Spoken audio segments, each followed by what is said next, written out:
The Galactic Concord had ruled the stars for over 200 years. It was made up of 12 different alien species, each powerful in its own way. They controlled trade, settled disputes, and kept peace across thousands of star systems. Humanity had joined the Concord only 50 years ago, after proving their worth through science, exploration, and diplomacy. At first, humans were seen as curious newcomers, energetic, clever, and full of strange ideas. But over time, that curiosity turned into suspicion. The older races began to whisper that humans moved too fast, asked too many questions, and never knew their place. Derek Holt stood on the observation deck of Luna Station, staring out at the pale curve of Earth below. He wore the dark blue uniform of the Terran Diplomatic Corps, though he hadn't felt like a diplomat in weeks. His hands rested on the cool railing, and his eyes followed the slow drift of a supply shuttle heading toward the moon's surface. He was 38, with short brown hair and tired eyes that had seen too many closed-door meetings and too many broken promises. Beside him, Lena Ruiz leaned against the wall, arms crossed, her dark eyes fixed on the same view. She was younger than Derek by a few years, but her mind moved faster than most AI systems in the Concord fleet. As a xenolinguist, she didn't just speak alien languages, she understood how they thought. "They're going to do it," she said quietly, not looking at him. Derek didn't answer right away. He already knew what she meant. The Concord Council had been holding emergency sessions for days. Rumors flew through the station like solar flares. Some said the Velnari wanted to expel humanity. Others claimed the Cathar were pushing for military sanctions. But everyone agreed on one thing: the humans had gone too far. It started with a small probe, Project Beacon, launched by Earth's Deep Space Research Division. Its mission was simple: map the uncharted regions beyond the Helios Rift. But instead of empty space, Beacon found something else. Hidden in a dead zone between two neutron stars, it recorded encrypted data bursts moving between Concord warships and outlawed mercenary fleets. The data showed weapons transfers, black market fuel sales, and even the sale of enslaved beings from fringe colonies. When Earth's government presented the findings to the Council, they expected an investigation. Instead, they got silence, then came the accusations. The Velnari ambassador claimed the data was forged. The Cathar representative said humanity was trying to destabilize the Concord for its own gain. Within hours, the narrative flipped. Humans were no longer victims of corruption, they were the threat. Now the final vote was minutes away. Derek finally spoke. "If they pass Resolution 734, we lose everything. No trade, no travel, no voice," Lena nodded. "And they'll call it protective quarantine, like we're sick." A soft chime echoed through the corridor.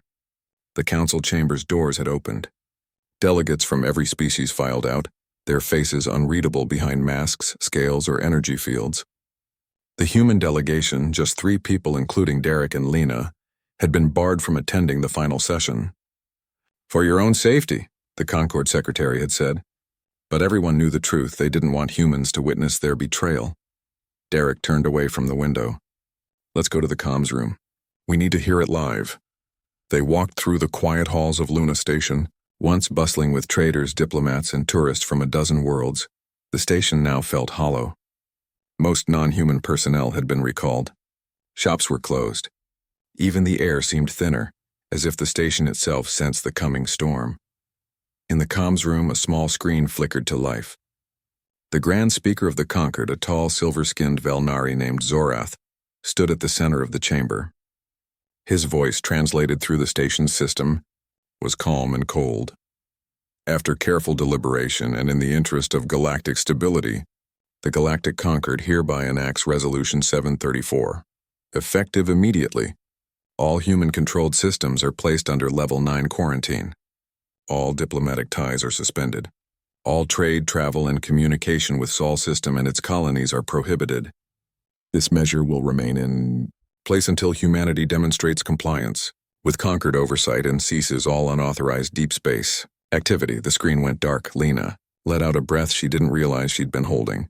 "They didn't just cut us off. They erased us." Derek's jaw tightened. He thought of his sister on Mars, working in a hydroponic dome. He thought of the freighters stranded in distant ports, now labeled illegal.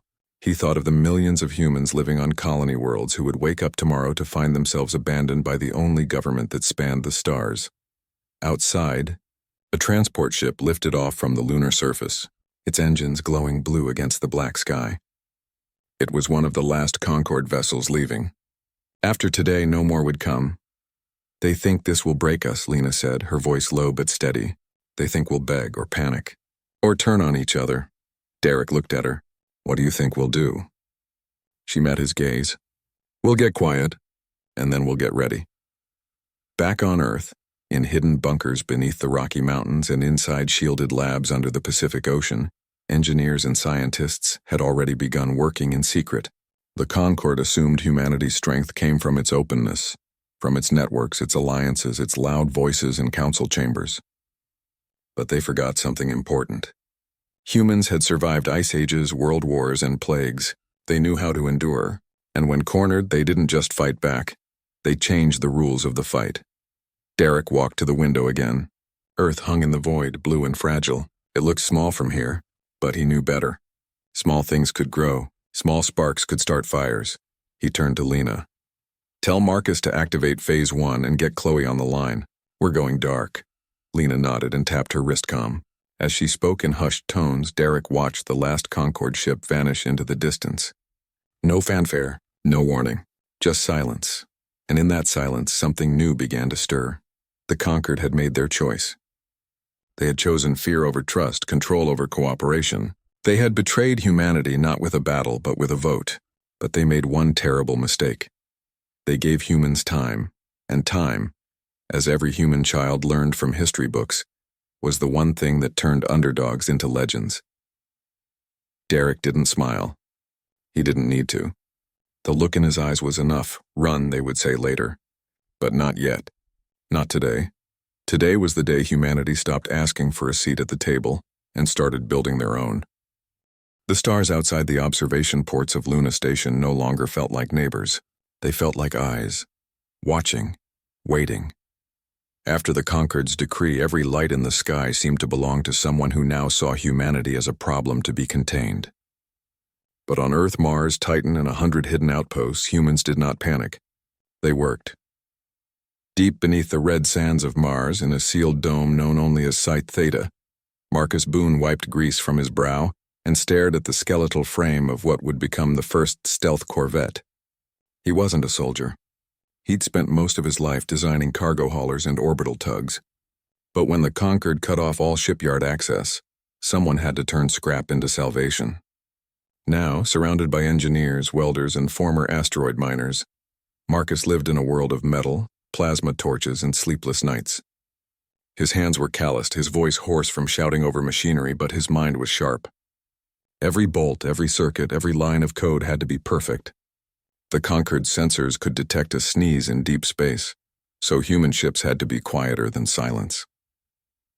On the other side of the solar system, near the icy rings of Saturn, Chloe Bennett guided a retrofitted mining drone through a debris field.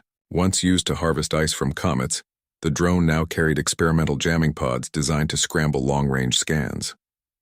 Chloe had been a civilian pilot before the quarantine, ferrying scientists to Europa's research stations. Now she trained others to fly like ghosts. No comms, no transponders, no heat trails. Her lessons were simple. If they can't see you, they can't stop you. She drilled her teams for hours, pushing them through simulated ambushes and sensor sweeps until their reflexes became instinct. Back on Earth, in a greenhouse buried under 3 layers of reinforced concrete in New Mexico, Nina Patel checked the growth rate of her latest algae strain. It wasn't just food, it was life support. The algae recycled air, purified water, and provided protein-rich paste that could sustain a crew for years without resupply. Most people wouldn't care about green slime in a tank, but Nina knew its value.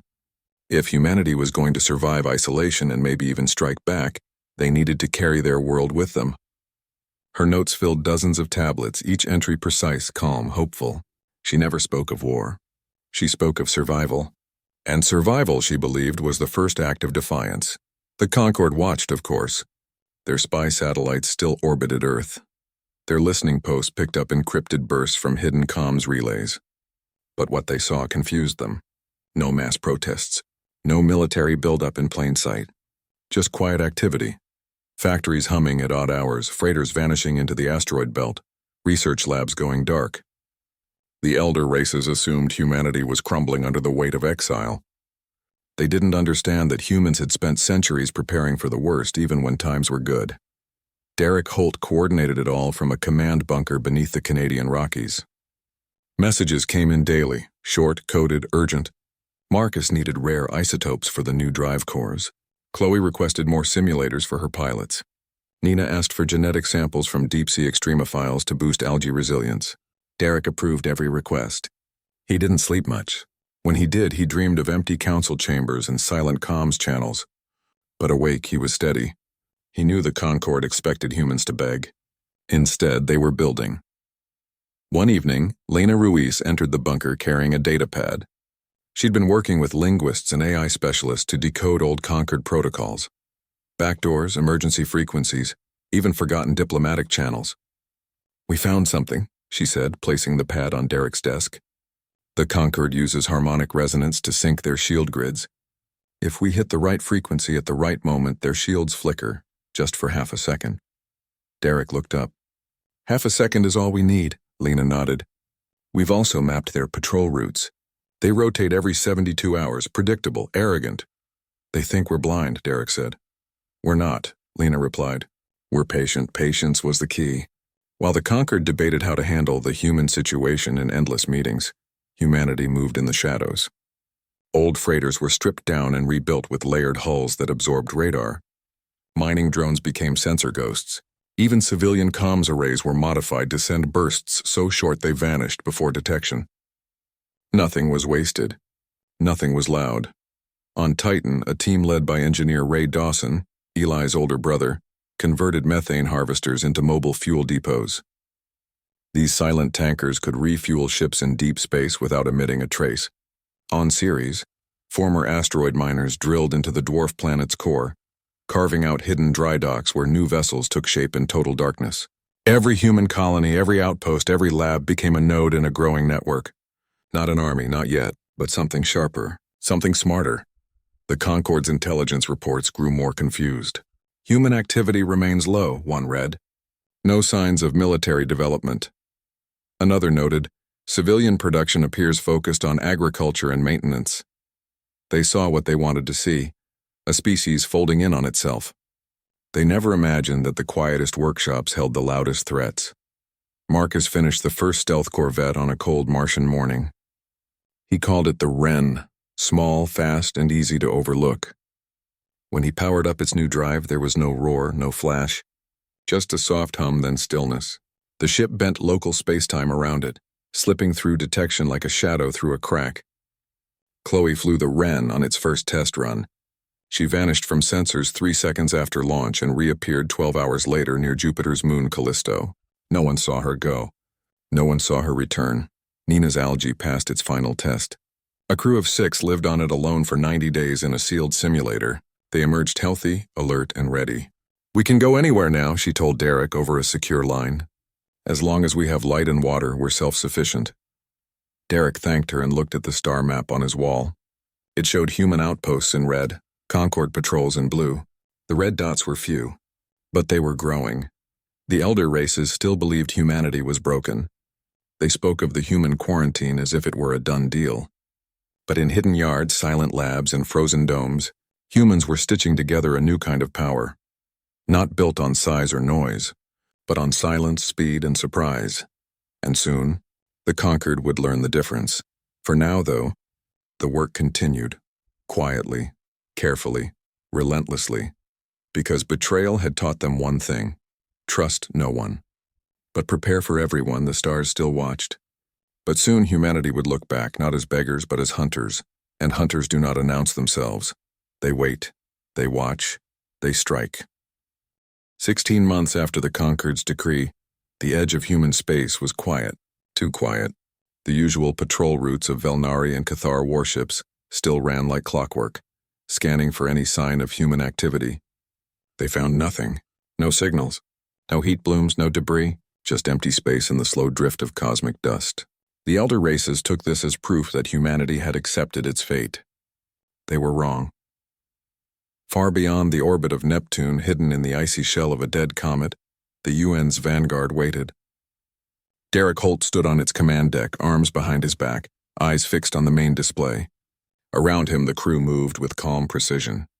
No shouting, no panic, just the soft hum of life support and the occasional beep of a console. The Vanguard was not like old human warships. It had no bright lights, no loud engines, no proud insignia. It was gray, angular, and silent, built to disappear. Beside him, Chloe Bennett adjusted her headset. She had flown the Vanguard here from Saturn, slipping past 3 Concorde sensor nets without a single alert. "All squadrons report ready," she said. "The Wren, Sparrow, and Finch are in position." Derek nodded. "Initiate Silent Dawn." Across the dark, 4 small ships powered up their drives. Not with fire, but with a ripple in space-time so faint it mimicked background radiation. They moved like thoughts, fast, unseen, gone before the mind could catch them. Their target was Relay Station Theta 9, a massive Concorde communications hub orbiting a nameless dwarf star. It was the nerve center for all patrols in this sector. Take it out, and the Concorde would be blind for hours. The attack began not with weapons, but with silence. Marcus Boone's jamming drones, tiny insect-like machines, swarmed the station first. They latched onto external sensors and flooded them with false empty space, solar flares, routine maintenance. The station's AI flagged nothing unusual. Then came the Wren. Chloe piloted it within 100 meters of the hull, close enough to feel the station's gravity but far enough to stay hidden. From its belly, she launched 2 boarding pods. Inside, 6 Terran operatives in matte black suits magnetized to the hull and cut through an access panel with sonic blades that made no sound. Inside the station, alarms never rang. The operatives moved like shadows through empty corridors. Most of the crew were asleep. Concorde species didn't expect threats in their own territory. One by one, they disabled power relays, severed data lines, and planted small charges on the main antenna array. Then they vanished back into the void. At the same time, the Sparrow and Finch targeted 2 nearby Cathar patrol frigates. Using Lena's frequency hack, they fired micropulses at the exact harmonic needed to disrupt shield synchronization. For half a second, the shields dropped. That was all the Vanguard needed. Its railguns fired tungsten slugs at near light speed. The frigates didn't explode, they simply went dark, their cores overloaded, their crews stunned but alive. Humanity wasn't here to kill. They were here to send a message. Back on the Vanguard, Derek watched the feeds. Relay Theta 9's lights flickered, then died. The patrol ships drifted, powerless. No distress calls went out. The jamming drones had already severed all outgoing signals. The entire operation took 17 minutes. Not a single shot was heard beyond the hulls. Not a single life was lost. "Mission complete," Chloe said, her voice steady. "Recall all units," Derek replied. "Full stealth return." As the human ship slipped away, the Concorde finally noticed something was wrong. At Viridia Prime, the capital station, alarms blared. Theta 9 had gone silent. Patrols reported missing ships. Confusion spread through command channels. Who could have done this? Pirates? Rebels? No, pirates left wreckage. Rebels left messages. This was clean, professional, precise. Then, without warning, every open frequency in the sector lit up. Not with static, not with threats, just one word, spoken in clear galactic standard by a human voice they all recognized from old diplomatic logs. "Run." The word hung in the air for 3 seconds, then silence returned. On Viridia Prime, the Grand Speaker Zorath stared at his console, his silver skin paling. He knew that voice, Lena Ruiz, the human linguist, and he knew what the word meant. It wasn't a plea. It wasn't a joke. It was a warning and a promise. Panic rippled through the Concorde. Fleet commanders demanded answers. Intelligence officers scoured sensor logs for clues. But there was nothing to find. The attackers had left no trace. No debris, no energy signatures. It was as if they had never been there. But they had, and they would be back. On Earth, news of the operation spread through secure channels. In hidden bunkers, on colony worlds, in freighters drifting between stars, humans heard the word "run" and understood. It wasn't fear. It was power. For the first time since the betrayal, they felt hope, not because they had won a battle, but because they had proven they could strike without being seen. Derek stood alone on the Vanguard's observation deck as it neared the edge of the Oort cloud. Behind him, the stars were calm. Ahead, the unknown. He thought of the Conquered's arrogance, their belief that humans were too loud, too emotional, too weak to survive alone. They had been wrong about everything. Lena's voice echoed in his mind. They think we're broken, but we're just getting started. He didn't smile. He didn't need to. The silence around him said everything. The Concorde had spent 16 months assuming humanity was hiding. They never realized humans were hunting, and hunters do not waste words, they choose them carefully. One word was enough: run. After the word run echoed through the Concorde's networks, fear spread faster than any virus. The elder races had ruled for centuries with the certainty that no one could challenge them. Now that certainty cracked. The Velnari accused the Cathar of leaking security codes. The Cathar blamed the Velnari for ignoring early warnings. Even neutral species began to doubt the Conquered's strength. Meanwhile, humanity did not celebrate. They moved. On the desert world of Xylo 7, a planet of red dunes and endless sun, Eli Dawson wiped sweat from his brow and checked the charge on his pulse rifle. He had been a farmer once, growing salt-resistant wheat in the dry valleys. But when the Cathar came, they took everything. His crops, his water rights, even his younger sister sold into labor camps. For years, he and others like him hid in canyon caves, surviving on stolen rations and hope. Then the word came, run. And with it, a new signal, a human frequency, clean and strong. Chloe Bennett's voice crackled through his earpiece. Eli, we're 10 minutes out.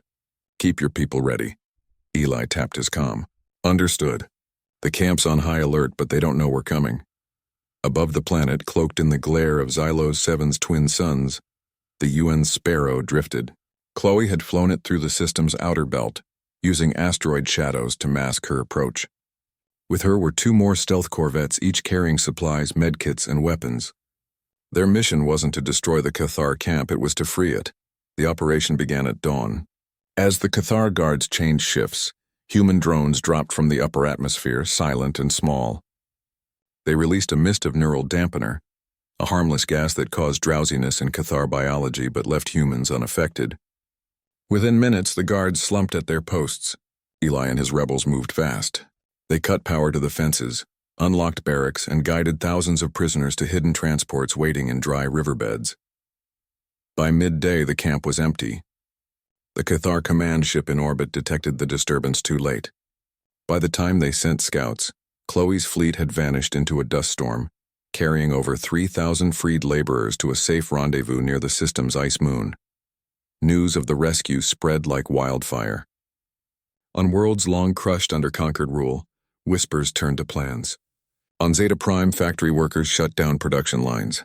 On the ocean moon of Lyra 4, fishermen sabotaged patrol skiffs. Even species that once feared humans now saw them differently, not as invaders but as allies. Back on Earth, Nina Patel worked nonstop. Her algae farms had expanded into massive orbital rings around Mars and Titan. Now those rings fed not just human crews, but refugee fleets from a dozen liberated systems. She modified her strains to suit different biologies, adding nutrients for the insect-like Grish, adjusting pH for the amphibious Mirel. Food is trust, she told her team. If we feed them, they'll believe we're not here to conquer. Marcus Boone, meanwhile, opened human shipyards to former enemies. In secret dry docks near Ceres, engineers from the Grish and Mirel studied human stealth tech. Not to copy it, but to adapt it. Marcus taught them how to layer hulls, how to mask heat, how to fly without leaving a trail. Your freedom depends on silence, he said. Not speed, not firepower, silence. Derek Holt coordinated it all from the Vanguard, now drifting near the edge of known space. Messages flooded his console, requests for help, offers of alliance, warnings of Conquered movements. He answered each one personally.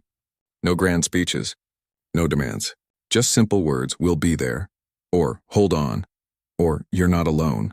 The Concorde tried to respond. They doubled patrols, tightened blockades, and threatened any system that spoke to humans. But their threats rang hollow. After Silent Dawn, no one believed they were invincible. Even their own fleets moved with caution, scanning every shadow, jumping at every signal. Lena Ruiz traveled with diplomatic teams to newly freed worlds. She didn't carry weapons. She carried data crystals, records of conquered crimes, proof of slavery, logs of illegal arms deals. She showed them not to shame but to warn. This is what they did in secret, she'd say. Now you know. Choose wisely. On one such trip to the jungle moon of Viral, she met Elder Toma, leader of the moss-skinned Virelli people. They had suffered under Velnari rule for generations. After watching the data, Toma placed a three-fingered hand on Lena's shoulder. You could have taken our world, he said. Instead, you gave us truth. That is rare, Lena smiled. Truth is the first step to freedom. As weeks turned to months, the map of the galaxy changed. Red dots, human and allied systems, spread like roots through soil. Blue zones, conquered control, shrank. Not from war, but from choice. Systems chose to leave. Fleets chose to defect. Even some low-ranking conquered officers sent secret messages, offering intelligence in exchange for safe passage. Humanity did not build an empire. They built a network. A quiet web of trust, shared tech, and mutual aid. Ships flew under no flag but their own.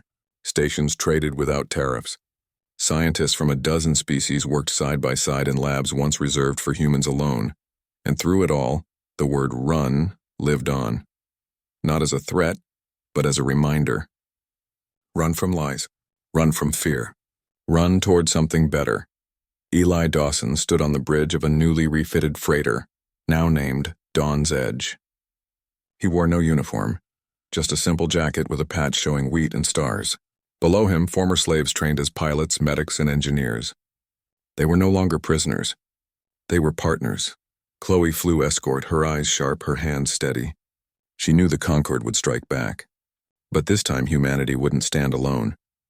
In the void between stars, the old order crumbled not with a bang, but with 1,000 quiet choices.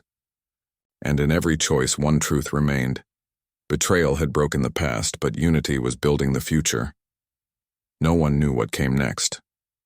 But for the first time in a long time, they weren't afraid to find out. The Concorde capital station, Viridia Prime, hung in space like a dying star. Once bright with light and traffic, it now drifted in near silence. Most of its ships were gone, either recalled to defend core worlds or lost to human-led uprisings.